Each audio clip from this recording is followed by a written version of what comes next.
पाप का धन वरदान नहीं होता, पाप का धन वरदान नहीं होता। सीमेंट और ईंटों से कोई मकान नहीं होता। लाख झुका लो, लाख झुका लो तुम पत्थरों के आगे सर, लेकिन सर झुकाने से हर पत्थर भगवान नहीं होता, हर पत्थर भगवान नहीं होता। उजाले अपनी यादों के हमारे साथ रहने दो, उजाले अपनी यादों के हमारे साथ रहने दो। ना जाने किस गली में ज़िंदगी की शाम हो जाए, ना जाने किस गली में ज़िंदगी की शाम हो जाए। ज़िंदगी की शाम भी होगी, ज़िंदगी तमाम भी होगी, लेकिन ज़िंदगी में कुछ काम ऐसे कर जाओ जो तुम्हारी ज़िंदगी में तमाम नहीं हो, शाम नहीं हो, तुम्हारी ज़िंदगी में श्याम की तरह कर्मठता है। तप करते यौवन गयो, द्रव्य गयो मुनिदान, और प्राण गए सन्यास में, तीनों गए न जान। कहते हैं तन मिला है तो तप करो, और मन मिला है तो शुभ ध्यान करो, और जीवन मिला है तो पुण्यवान बनो। क्योंकि जीवन पुण्यवान बनने के लिए मिला है। जीवन जीने के लिए तो कीट पतंगे भी जी लेते हैं, मायूस तो एक जानवर भी रह लेता है। आपने गधे को कभी हंसता हुआ नहीं देखा। गधा हंसने लगे तो समझ लेना कि वो इंसान होने वाला है, और इंसान यदि उदास रहे तो समझ लेना वो गधा होने वाला है। आज इंसान के चेहरों पर हंसी नहीं है, आज इंसान ऐसे बोझ में जी रहा है जब अभाव को बोझ नहीं है। जिंदगी में कोई अभाव नहीं है, क्योंकि धन से कोई बड़ा आदमी नहीं होता, मन से बड़ा आदमी होता है।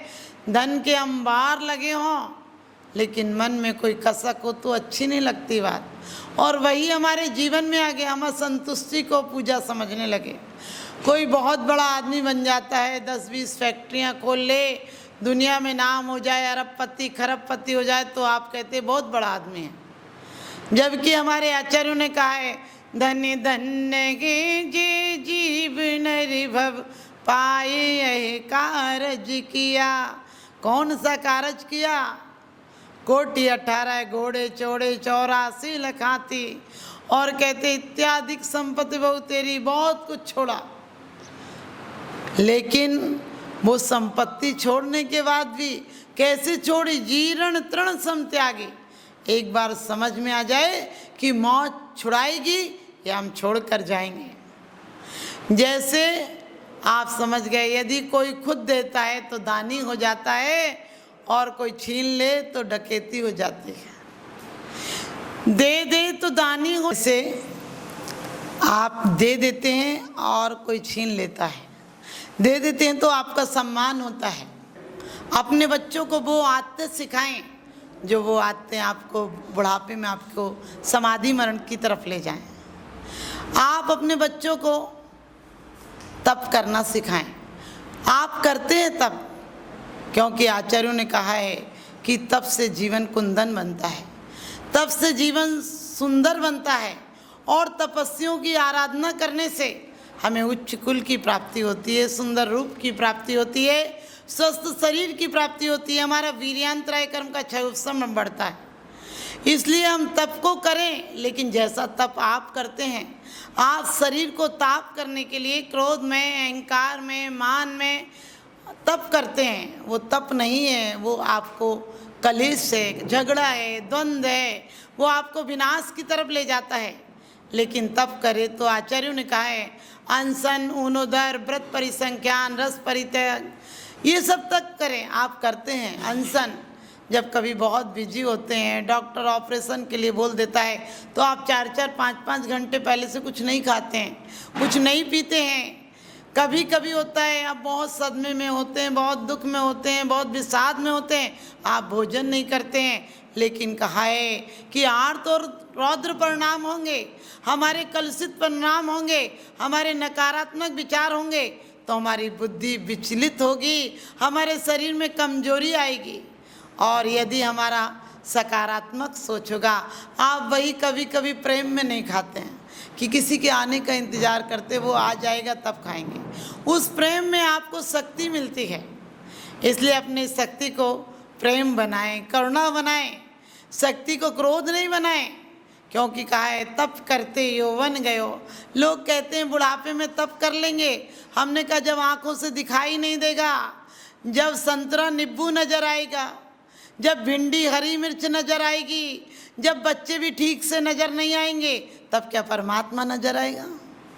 अरे आंखें नहीं थक जाती हैं तब तक उन्हें निहार लो, जिनको निहारने से दुख का भार कम हो जाता है।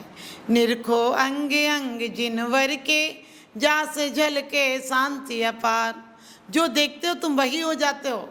आज क्या देखते हो? आप उन चरित्रहीनों के चरित्र देखते हो, जिसे आप पिक्चर कहते हो, जो आपके फ्यूचर को समाप्त कर देता है। सिनेमा क्या है? सिनेमा ने पाप और माँ की तरह जो उत्पन्न कर दे तुम्हारे जीवन में। क्योंकि कहा है वैराग्य उपावनी माई, चिंतो अनुप्रेक्षा भाई। पापे उपावनी माई, टीवी तुम देखो भाई। हमारे यहाँ दाम्पत्य जीवन तमाम जिंदगी पर्दे में रहता था। आज कोई मान मर्यादा नहीं रही, आज कोई सील नहीं रहा, कोई पर्दा नहीं रहा, कोई कहना चाहिए पता नहीं चलता है कि कौन के साथ कैसे रिश्ते हैं। आप सोचिए हमारे जीवन में हम सील श्रृंगार करें, अपने बच्चों को वो संस्कार दें कि आज तुम्हारे लाल ने कल हलाल होने नहीं चले जाएं, कल वो बदहाल नहीं हो जाएं, वो खुशहाल जिंदगी जिए। यदि खुशहाल जिंदगी का राज पाना है तो जीवन में अपनी ऊर्जा को गलत जगह मत लगाओ, चिंता में मत लगाओ, चिंतन में लगाओ। क्योंकि चिंता एक चिता है और चिंतन एक शिखा है। अपने आप को सोचो इस जीवन क्यों मिला है? जो जानवर काम कर लेते हैं वही तुम कर लेते हो। संति समागम हरि भजन, तुलसी दुर्लभ दोय। सुतदारा और लक्ष्मी, पापी के भी होय। कोई बड़ी बात नहीं है। आपके यहाँ लक्ष्मी हो जाना कोठे वालों के भी होती है, कसाईयों के भी होती है। आपके बच्चे हैं, क्या बड़ी बात है। आजकल आपके बच्चे आपके नहीं रहे, क्योंकि वो मोबाइल के हो गए, माँ बाप के कहाँ रहे। पहले बच्चे माँ बाप के होते थे, माँ बाप उन्हें वो संस्कार देते थे। एक बार एक बच्ची आई और मेरे से 4 साल की बच्ची होगी, कहने लगी आप बिना प्रार्थना के खा लेती हो। हमने कहा क्या मतलब कि बिना प्रार्थना के? मंदिर में 2 घंटे विधान के बाद आए थे। उसकी माँ ने बताया कि हमारे घर पर रोज प्रार्थना होती है और उसके बिना कोई बच्चा पानी नहीं पीता है। यदि सुबह 7 बजे का स्कूल हो बच्चों का तो वो सुबह 5 बजे प्रार्थना करने आ जाते हैं। तो इसलिए बच्ची ने ऐसे आपसे बोल दिया, आप बुरा मत मानना। मुझे खुशी हुई कि जो बच्ची बोलना नहीं जानती है उससे भी सुप्रभात आदि मौखिक आता है। बच्चों को ऐसे संस्कार दीजिए, क्योंकि कहा भी है कलयुग केवल नाम आधारा, सुमरी सुमरी उतरे भव पारा। हमारे घरों में पहले हमारी दादी नानी कहानियाँ सुनाती थी, तप के प्रति आकर्षित रहती थी। तो वो घर में आज नमक छोड़ना है, घी छोड़ना है, एक टाइम खाना है। और छोटे छोटे बच्चे भी भले वो मजाक में बोलते थे शाम को कुछ खा लें, लेकिन उन्हें संस्कार पढ़ते थे कि आज मैं भी बिना नमक के खाऊंगा, आज मैं भी एक टाइम खाऊंगा। आज कहाँ संस्कार रहे? आज संस्कार हैं वो बेढंगे कपड़े, वो भोंडा संगीत, भोंडा बोलचाल। आज बोलचाल में किसी से कोई मर्यादा नहीं रही। आदमी ऐसा पागल औलादें पैदा करने लगा।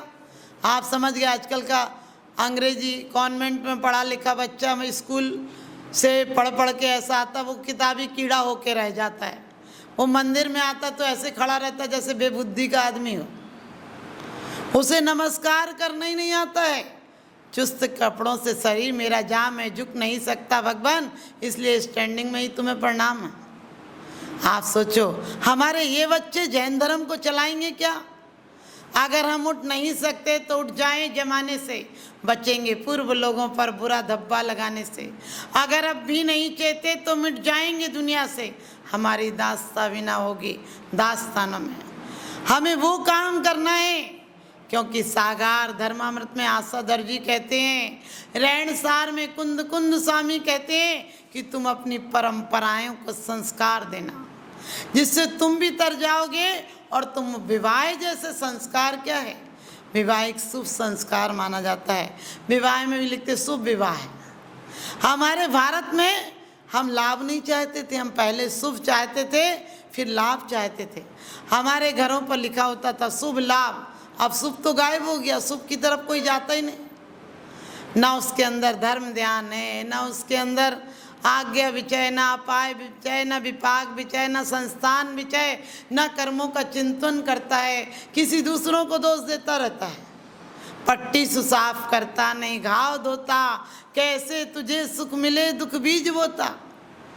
आज हम बच्चों को नानी का दादी की कहानियाँ नहीं सुनाते हैं। आज हर बच्चे पर मोबाइल है, और मोबाइल में वो क्या देखता है, छोटा सा बच्चा सुबह से लेके शाम तक मोबाइल में घुसा रहता है। और वो 2 से 2 जोड़ना हो तो कैलकुलेटर लाता है, क्योंकि इसका बाप कंप्यूटर चलाता है तो बेटा दिमाग क्यों चलाएगा। हमारे बुजुर्ग 20 और 20 का गुणा भी हाथों पर कर लिया करते थे। उन्हें 40 और 50 तक के पहाड़े होते थे। आज बेवकूफ़ को 100 तक की गिनती मालूम नहीं है। सोचना, बेबुद्धि के बेरीढ़ की औलादें पैदा कर रहे हो, वो तुम्हारे काम की भी नहीं रहेंगी। तुम उन्हें इंग्लिश मीडियम जरूर पढ़ा दो, लेकिन यदि तुमने जीवन में जीना नहीं सिखाया तो वो अपने जीवन में सुखी नहीं रह पाएंगे। आप ध्यान रखो, अपने छोटे छोटे बच्चों को मंदिर ले जाओ, और मंदिर भी ले जाके नहीं तेरी मेरी कथा करते रहो। बच्चों को बोले तू मंदिर में आ गया, मंदिर आने से पुण्य नहीं मिलता है, मंदिर को खुद में लाने से पुण्य मिलता है। मंदिर मय हो जाओ, मेरी तो से बनी ताते करो पुकार। कैसी बनी? परमात्मा से प्रार्थना करो कि मैं अनशन करूं तो अपने आप को वेद विज्ञान के लिए करूं, कि मेरे शरीर के अंदर इतनी क्षमता है। लोग कहते माता जी शक्ति नहीं है। हमने कहा कोई भी जो काम तुम्हें नहीं करना होता है माता जी पास चले आते हो। बोले माता जी बीमार हूँ, पैर से नहीं चला जाता, अभी घर में आग लग जाए तो दौड़ के भाग जाओगे। तुम्हारी एक्स्ट्रा एनर्जी है तुम्हारे अंदर, तुम काम नहीं लेती हो। आज तो हर आदमी मशीनरी, अपनी जीवन रूपी मशीनरी को जाम करके बैठ गया। हमारे यहाँ शाम के समय रोज भजन कीर्तन होते थे मंदिरों में। सब लोग एक उत्साह होता था, अपनी ऊर्जा को उत्सुकता से मंदिर की तरफ ले जाते थे। चलो मंदिर में कीर्तन होगा, कितने पहले से प्लान बनाते थे। आपका वो कीर्तन तो आधा 1 घंटे का होता था, लेकिन उसके लिए आप 5-5 घंटे से शुभ भावनाएं करते थे कि शाम को जाना है, कल ये भजन सुनाना है। आज गंदे गाने भद्दे गाने, जो कि नाम लेना भी उन गानों के शब्द यदि सुन लो तो तुम्हारे कानों पे हाथ रख लो कि हम क्या हमारा बच्चा सीख रहा है। लेकिन आप वही सिखा रहे हो। ऊनोदर भी आप करते हो। ऊनोदर मतलब होता है पेट से कम खाना, भोजन भूख से कम खाना। आप ऊनोदर भी करते हो। ऊनोदर कैसे करते हैं? बच्चे पेपर के टाइम में थोड़ा बहुत खा के चले जाते हैं। व्यापारी ज़्यादा दुकान में भीड़ हो तो थोड़ा सा खा के चला जाता है। लेकिन आज चाट पकौड़ी थोड़ी सी खा लिए, ऊनोदर नहीं है। वो सब गंदे लोगों के हाथ लगे हैं। कैसे कैसे सोचो, उन्हें जुकाम हो रहा है तो वो हाथ धोने थोड़ी जाएंगे, वो सफाई भी कर लेंगे और उसी में डाल देंगे हाथ। तुम्हें बहुत स्वाद आता है, बोले बड़ी अच्छी लगती है। वो सब चीज़ें डली हैं, गंदे आदमी को गंदी चीज़ें अच्छी लगती हैं, तो तुम वो खा के बड़े खुश हो रहे हो। बोले ब्रांड का है। अरे ब्रांड का है, आदमी तो वही है। इसलिए कोशिश करो कि अपने घर का शुद्ध सात्विक भोजन करो। अनशन ऊनोदर व्रत परिसंख्यान। आज ये चीज़ आएगी तो खाना खाऊंगी, आज ये चीज़ आएगी तो बोलूँगी। अरे हमारे आचार्य तो कहते थे कि सिंह वृत्ति है, इस नियम मिलेगा तो भोजन करेंगे, वरना तुम्हें तपस्या में लगा देंगे। आप ध्यान रखना, आप वृत्ति परिसंख्यान नहीं कर रहे हो। अरे नियम लो कि आज भोजन में 2 ही चीज़ खाएंगे या 3 चीज़ खाएंगे, अभी से आदत डालो। लेकिन तुम तो बेकार की चीज़ें, जड़ पदार्थ, घर पे इतना कबाड़ पाल रखा है। और कहीं से जाओगे, आजकल मॉल वाले भी आपकी मानसिकता को जानते हैं। एक आपको कोई डलिया दे देंगे, ट्रॉली दे देंगे ताकि तुम्हें उठाने का वजन नहीं हो, और सब ले आओ। जब बिल पास होता तब समझ में आती, अकल ठिकाने आती कि क्या क्या ले आए बेकार। लेकिन इतने लोग देख रहे हैं, कैमरा लगा, लोग क्या कहेंगे कि ये औरत वापस करके चली गई सामान, इसलिए तुम आधी चीज़ें तो बेकार का कबाड़ उठा लाते हो। कहा है अपनी शक्ति विचार परिग्रह थोड़ो राखे, लेकिन परिग्रह आज आदमी कम और सामान ज़्यादा हो गया, मकान बड़े और दिल छोटा हो गया, आज ये हो गया। और कहते हैं रस परित्याग, आज डॉक्टर तुम्हारे पैसे भी ले लेता है, 1500 रुपया ले लेता है और कह देता चीनी नहीं खाना, शुगर इतनी है, नमक नहीं खाना, बीपी बढ़ा हुआ है, और तुम उसे पैसा भी दे आती हो, नमक भी छोड़ाती हो। हमारे आचार्यों ने तो पहले ही कहा था कि रसों का त्याग करना, तुम्हारे शरीर का बैलेंस बना रहेगा, तुम स्वस्थ रहोगे। शरीर के रसों को विकृत मत करना। चिंतन में, क्रोध में तुम्हारे शरीर से वो धाराएं बहती हैं, रस की जगह विष बहता है, तुम्हारी वायु नाड़ियाँ जाम हो जाती हैं, तुम बीमारियों के शिकार हो जाते हो। लोग कहते हैं माता जी बीमारी हैं, हमने कही बीमारी होगी क्योंकि तुमने जीवन में आराधना को स्थान नहीं दिया। तो आप ध्यान रखना, अपने जीवन को ऊर्जा युक्त बनाना चाहते हैं तो विविक्त शय्यासन, पेपरों के दिन में बच्चे सो जाते हैं, बैठे बैठे सो जाते हैं। आप लोग भी कभी कभी रात को बहुत काम हो, पैकिंग करना हो, माल भेजना हो, तो रात रात थोड़ा बहुत वहीं बैठे बैठे झपकी ले लेते हो, सोते नहीं हो। महिलाओं को कभी रोटी बनाते हुए नींद नहीं आई होगी, और पुरुषों को कभी नोट गिनते टाइम नींद नहीं आई होगी, और मंदिर में आएंगे और नींद आ जाएगी। कोई कहता है मुझे नींद नहीं आती, हमने किस प्रवचन में आया करो नींद आ जाएगी। एक बाबूजी प्रवचन में बैठे तो उन्हें रोज़ नींद आती थी। मैंने उसके पोते से कहा कि तुझे गिफ्ट दिलाऊंगी, तू बाबा को उठा देना। 2 दिन तो उठाया, तीसरे दिन में इशारा करती रही, उसने उठाया ही नहीं। मैंने कहा कि तुमने क्यों नहीं उठाया? बोले माता जी रेट बढ़ गए। हमने कि क्या हुआ? बोले बाबा ने कहा था कि 100 रुपया दूंगा, मत उठाना, इसलिए नहीं उठाया। आप समझ गए, हम गलत बातों के लिए बच्चों को प्रेरित करते हैं। विविक्त शय्यासन, काय क्लेश, काय कलेश भी आप कहते हैं। गर्मी के दिन हो, लाइट ना हो, दुकान में धूप आती हो तब भी बैठे रहते हो, ग्राहकी ज़्यादा हो तो धूप कहाँ समझ में आती है। बरसात हो, सर्दी हो, तुम्हारा दुकान नहीं छूटती है, ऑफिस जाना नहीं छूटता है, लेकिन छूटेगा तो बोले सर्दी ज़्यादा थी तो मंदिर नहीं आए, रिश्तेदारी हो गई तो इसलिए मंदिर नहीं आए। अरे अपने साथ प्रपंचना है, अपने आप छलावा है, आप छलावा मत करो। आप अपने आप को छल रहे हो। जो समझते स्वयं को सबसे बड़े हैं, वे धर्म से बहुत दूर अभी खड़े हैं। व्यक्तित्व को, अहम को, मद को मिटा दे, तू विश्व को सहज में प्रभु से मिला दे। 84 लाख योनियों के बाद एक अवसर मिला है।